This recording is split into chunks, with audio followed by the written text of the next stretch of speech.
ಓಂ ಶ್ರೀ ಗುರುಭ್ಯೋ ನಮಃ. ಅಜ್ಞಾನಮೂಲಹರಣಂ ಜನ್ಮಕರ್ಮ ನಿವಾರಣಂ ಜ್ಞಾನವೈರಾಗ್ಯಸಿದ್ಧ್ಯರ್ಥಂ ಗುರುಪಾದೋದಕಂ ಪಿಬೇತ್ ಗುರುಪಾದೋದಕಂ ಪಿಬೇತ್. ಶ್ರೀ ಭಗವಾನುವಾಚ ಅವ್ಯಕ್ತೋ ಅಯಂ ಅಚಿಂತ್ಯೋಯಂ ಅವಿಕಾರ್ಯೋ ಅಯಮುಚ್ಯತೆ ತಸ್ಮಾದೇವಂ ವಿದಿತ್ವೈನಂ ನಾನುಶೋಚಿತುಮರ್ಹಸಿ.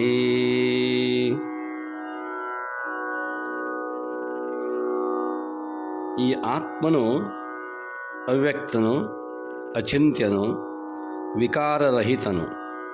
ಆದುದರಿಂದ ಇವೆಲ್ಲವುಗಳನ್ನು ತಿಳಿದ ನೀನು ಶೋಕಿಸಬಾರದು.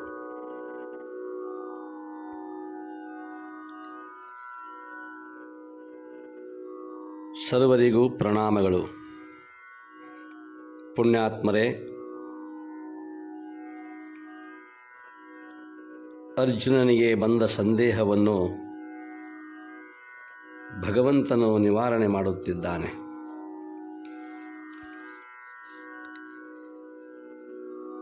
ಅವನ ಎಲ್ಲ ಪ್ರಶ್ನೆಗಳಿಗೆ ಉತ್ತರವನ್ನು ನೀಡುತ್ತಿದ್ದಾನೆ. ಈ ಹಿಂದಿನ 2 ಮಂತ್ರಗಳಲ್ಲಿ ಆತ್ಮನು ಅಸ್ತ್ರಶಸ್ತ್ರಗಳಿಂದ ಅಭೇದ್ಯ ಎಂಬ ಉಪದೇಶವನ್ನು ಮಾಡಿದ್ದಾನೆ. ಈ ಮಂತ್ರದಲ್ಲಿ ಅವ್ಯಕ್ತೋ ಅಯಂ ಅಚಿಂತ್ಯೋ ಅಯಂ ಅವಿಕಾರ್ಯೋ ಅಯಂ ಉಚ್ಯತೆ. ಈ ಶ್ಲೋಕದಲ್ಲಿ ಭಗವಂತನು ಪ್ರಮಾಣಗಳಿಂದ ಅಭೇದ್ಯ ಎಂಬ ಸತ್ಯವನ್ನು ವಿವರಣೆ ಮಾಡಿದ್ದಾನೆ. ಅಯಂ, ಈ ಸವಿಕಲ್ಪ ಜ್ಞಾನಗಂಗೆ ಮಾನಸಿಕ ಭಾವತರಂಗಮಾಲೆ ಮತ್ತು ಭೌತ ಕಾರ್ಯಶಕ್ತಿಗಳು ಯಾವ ದಿವ್ಯ ಚೇತನ ಸಾಗರದಲ್ಲಿ ಶಾಂತವಾಗುವವೋ ಅದು ಈ ಆತ್ಮ. ಅಯಂ, ಇದೇ ದೇಹದ ತುಂಬ ವ್ಯಾಪಿಸಿ ನಿಂತ ಪುರುಷ ತತ್ವ. ಇವನು ಎಂಥವ ಎಂದರೆ, ಮೊದಲನೆಯ ಲಕ್ಷಣ ಅವ್ಯಕ್ತ. ಅವ್ಯಕ್ತ ಅಂದರೆ ಶಬ್ದಾದಿ ಗುಣಯುಕ್ತ ಜಗತ್ತು ವ್ಯಕ್ತವಾಗಿರುವಂಥದ್ದು. ಇದೆಲ್ಲವೂ ನಮ್ಮ ಕಣ್ಣೆದುರಿನಲ್ಲಿ ಇದೆ. ಇಲ್ಲಿ ಶಬ್ದ, ಸ್ಪರ್ಶ, ರೂಪ, ರಸ, ಗಂಧಗಳು ಇವೆ. ಇವೆಲ್ಲವೂ ನಮ್ಮ ಇಂದ್ರಿಯಗಳಿಗೆ ಗೋಚರವಾಗುತ್ತವೆ, ವ್ಯಕ್ತವಾಗಿರುವವು. ಏಕೆಂದರೆ ಇವೆಲ್ಲ, ಈ ಜಗತ್ತು ಇಂದ್ರಿಯ ವೇದ್ಯವಾಗಿರುವುದು. ಆದರೆ ಆ ಮೂಲ ವಸ್ತು ಆತ್ಮನಲ್ಲಿ ಶಬ್ದಾದಿಗಳಿಲ್ಲ. ಅವನು ಇಂದ್ರಿಯಗಳಿಗೆ ವಿಷಯನೂ ಅಲ್ಲ. ಆದ್ದರಿಂದ ಅವ್ಯಕ್ತ. ಎರಡನೆಯದು ಅಚಿಂತ್ಯ. ಚಿಂತ್ಯ, ಅಚಿಂತ್ಯ. ಚಿಂತನೆಗೆ ಮೂಲ ಯಾವುದು? ಮನಸ್ಸು. ಮನಸ್ಸಿಗೆ, ಬುದ್ಧಿಗೆ ಗೋಚರವಾದುದು ಚಿಂತ್ಯ. ನಮ್ಮ ಮನಸ್ಸಿಗೆ ಮತ್ತು ಬುದ್ಧಿಗೆ ಯಾವುದು ಗೋಚರಿಸುತ್ತದೆಯೋ ಅದು ಚಿಂತನೀಯವಾದುದು. ಸುಖ, ದುಃಖ, ಶೀತ, ಉಷ್ಣ, ಸ್ವರ್ಗ, ನರಕ, ಇವೆಲ್ಲ ದ್ವಂದ್ವಗಳು. ಅಷ್ಟೇ ಅಲ್ಲ, ಪ್ರತ್ಯಕ್ಷ ಪ್ರಮಾಣ ಕಕ್ಷೆಯ ಹೊರಗಿರುವ, ಅನತಿ ದೂರದಲ್ಲಿರುವ ಅಥವಾ ದೂರದ ದೇಶ, ತನ್ಮಾತ್ರೆಗಳು, ಅಹಂಕಾರ, ಮಹತ್ತು, ಪ್ರಕೃತಿ ಎಲ್ಲವೂ ಮನೋಗ್ರಾಹ್ಯವಾಗಿರುವಂಥವುಗಳು. ಮಾತು ಎಲ್ಲಿಂದ ಹಿಂತಿರುಗುವುದೋ, ಮನಸ್ಸು ಸಹಿತವಾದ ಸೂಕ್ಷ್ಮ ಇಂದ್ರಿಯ ವೃತ್ತಿಗಳು ಎಲ್ಲಿಂದ ಹೊರಳುವವೋ ಅದು ಆತ್ಮ. ಅವನು ಪ್ರತ್ಯಕ್ಷ ಪ್ರಮಾಣಕ್ಕೆ ಅವೇದ್ಯನು ಆದಂತೆ ಅನುಮಾನ ಪ್ರಮಾಣ, ಉಪಮಾನ ಪ್ರಮಾಣ, ಶಬ್ದ ಪ್ರಮಾಣ ಮುಂತಾದ ವಿಭಿನ್ನ ಪ್ರಮಾಣಗಳ ಆ ಮೇರೆಯನ್ನು ಮೀರಿದವನು. ಇವ್ಯಾವ ಪ್ರಮಾಣಕ್ಕೂ ಗೋಚರನು ಅಲ್ಲ, ಅವನು ಅಗೋಚರ. ಇವೆಲ್ಲವುಗಳನ್ನು ಚಿಂತಿಸುವ ಮನಸ್ಸು ಅವನಲ್ಲಿ ಹೋಗಿ ಬಯಲಾಗಿ ಬಿಡುತ್ತದೆ. ಆದುದರಿಂದ ಅವನು ಅಚಿಂತ್ಯ. ಇಲ್ಲಿ ಎಲ್ಲದಕ್ಕೂ ಮನಸ್ಸು ಕಾರಣ ಎಂಬುದಾಗಿ ಹೇಳುತ್ತಾನೆ ಭಗವಂತ. ಅಕ್ಕ ಮಹಾದೇವಿ ಹೇಳುವಂತೆ, ಲೋಕದ ಚೇಷ್ಟೆಗೆ ರವಿಬೀಜವಾದಂತೆ ಕರಣಗಳ ಚೇಷ್ಟೆಯೇ ಮನವೇ ಬೀಜ ಎನಗುಳ್ಳುವುದು ಒಂದು ಮನ. ಆ ಮನ ನಿಮ್ಮಲ್ಲಿ ಒಡೆಬೆರೆದ ಬಳಿಕ ಇನ್ನೆನಗೆ ಭಯ ಉಂಟೆ ಚನ್ನಮಲ್ಲಿಕಾರ್ಜುನ ಎಂಬುದಾಗಿ ಆ ಮನಸ್ಸನ್ನು ಸಂಪೂರ್ಣವಾಗಿ ಆತ್ಮನಲ್ಲಿ ಆ ಮಹಾಬಯಲಿನಲ್ಲಿ ಬೆರೆಸಿಬಿಟ್ಟಿದ್ದಾಳೆ. ಇನ್ನು ಮೂರನೆಯದಾಗಿ ಅವಿಕಾರ್ಯ. ಪ್ರಕೃತಿಗತ ಸತ್ವಾದಿ ಗುಣಗಳೇ ಅಸ್ಥಿರವಾದುದರಿಂದ, ಅಂದರೆ ಈ ಸತ್ವಗುಣ, ರಜೋಗುಣ, ತಮೋಗುಣ ಇವೆಲ್ಲವೂ ಕೂಡ ಅಸ್ಥಿರವಾದವುಗಳೇ. ಜಾಗ್ರವಾಗಲಿ, ರಜೋಗುಣ ಅಧಿಕದಿಂದಾದ ಸ್ವಪ್ನವಾಗಲಿ, ತಮೋಗುಣ ಅಧಿಕದಿಂದಾಗಿರುವಂತಹ ಸುಪ್ತಿಯಾಗಲಿ, ಇವ್ಯಾವುಗಳು ಕೂಡ ಅವಸ್ಥೆಗಳು ಒಂದರೊಳಗೊಂದಿಲ್ಲ. ಪ್ರತಿಕ್ಷಣ ಪ್ರಕೃತಿಯನ್ನು ಇದು ಪರಿಣಾಮಗೊಳ್ಳುವಂಥದ್ದು. ಈ ಪ್ರಕೃತಿ ಯಾರ ಹಿಡಿತಕ್ಕೂ ಸಿಕ್ಕಿಲ್ಲ. ಸ್ವಸ್ಯಾಹ ಪ್ರಕೃತೇ ಸದೃಶಂ ಚೇಷ್ಟತೆ ಜ್ಞಾನವಾನಪಿ. ಜ್ಞಾನಿಯಾದವನು ತನ್ನ ಪ್ರಕೃತಿಯ ಸ್ವಭಾವಕ್ಕೆ ಅನುಸರಿಸಿ ವ್ಯವಹರಿಸುತ್ತಾನೆ. ಹನುಮಂತ ಅಪ್ರತಿಮ ರಾಮಭಕ್ತ. ಗಿಡದಿಂದ ಗಿಡಕ್ಕೆ ನೆಗೆದಾಡುವ ಅವನ ಹವ್ಯಾಸ ಹೋಗಲಿಲ್ಲ. ಸಾಕ್ಷಾತ್ ವಿಷ್ಣುವಿನ ವಾಹನ ಗರುಡ. ಗಿಡದ ಮೇಲಿನ ಆ ವಸತಿ ತಪ್ಪಲಿಲ್ಲ. ಕೆಲವು ಜ್ಞಾನಿಗಳು ಸದಾ ಮೌನವಾಗಿರುತ್ತಾರೆ, ಕೆಲವರು ಬಾಲಕ್ರೀಡೆಯ ಉಳ್ಳವರಾಗಿರುತ್ತಾರೆ, ಕೆಲವರು ಹಾಡಿನಲ್ಲಿ ಮುಳುಗಿದರೆ, ಕೆಲವರಿಗೆ ವ್ಯವಹಾರದ ಗುಂಗು. ಎಲ್ಲವೂ ಪ್ರಕೃತಿಯ ಲೀಲೆ. ದೇವದೇವತೆಗಳು ಈ ಲೀಲೆಗೆ ಹೊರತಲ್ಲ. ಇಂಥ ಪರಿಣಾಮಶೀಲ ಪ್ರಕೃತಿ, ಈ ವಿಸ್ತಾರವೇ ಇದು ವಿಕಾರ್ಯ. ಅರ್ಜುನ, ಆತ್ಮ ಅತೀಂದ್ರಿಯ, ವಾಚಾಮಗೋಚರ, ಮನಬುದ್ಧಿಗೆ ಅತೀತ. ಈ ಮಾತನ್ನು ನಾನೇ ಕಲ್ಪಿಸಿ ಹೇಳುತ್ತೇನೆಂದಲ್ಲ. ಜಗತ್ತಿನ ಸಕಲ ಸಂತ ಮಹಾಂತರೂ ಕೂಡ ಅದನ್ನು ಅನುಭವಿಸಿದ್ದಾರೆ, ಅದನ್ನೇ ನಿರೂಪಿಸಿದ್ದಾರೆ. ಅವರ ವಚನದಲ್ಲಿ ನಂಬಿಕೆ ಇಡು. ನೀನು ಜಡದೇಹಾಭಿಮಾನವನ್ನು ನೀಗಬೇಕು. ನೀನು ಜೀವನೆಂದು ತಿಳಿದಿದ್ದೆ. ಹಾಗೆ ತಿಳಿಯದೆ ಅಕಲಂಕ ಆತ್ಮನೆಂದು ದೃಢವಾಗಿ ನಿರ್ಣಯಿಸು. ಅಂದರೆ ವ್ಯಾಮೋಹದಿಂದ ಉಂಟಾದ ಈ ಶೋಕವನ್ನು ನೀಗುತ್ತೀಯ. ಈ ಜೀವನಿಗೂ ಆತ್ಮನಿಗೂ ಇರುವ ಭಿನ್ನತೆ ಏನು ಗೊತ್ತೇನು? ಆತ್ಮನೋ ಅವಿಕೃತ ಅರಿವಿನ ರವಿ, ಜೀವನು ಆ ಸೂರ್ಯದೇವನ ಆ ರವಿಯ ಮನೋಗತ ಪ್ರತಿಛಾಯೆ. ಇದು ಶುಭ್ರವರ್ಣದ ಸಾತ್ವಿಕ ಮನೋಗನ್ನಡಿಯಲ್ಲಿ ಮೂಡಿದ ಪ್ರತಿಬಿಂಬವೂ ತೈಜಸ ಜೀವ. ಕಪ್ಪು ವರ್ಣದ ತಾಮಸಿಕ ಮನಸ್ಸೆಂಬ ಕನ್ನಡಿಯಲ್ಲಿ ಮೂಡಿದ ಪ್ರತಿಬಿಂಬವೂ ಪ್ರಾಜ್ಞೆ ಜೀವ. ಮನೋದರ್ಪಣ ಸದಾ ಪರಿಣಾಮಶೀಲ. ಅದರಲ್ಲಿ ಉಂಟಾಗುವ ಸರ್ವ ವಿಕಾರಗಳು ಜೀವರಲ್ಲಿ ಭಾಸವಾಗುತ್ತವೆ. ಆದುದರಿಂದ ತೋರಿಕೆಗಾಗಿಯಾದರೂ ಸರಿಯೇ ಜೀವರು ವಿಕಾರ್ಯ.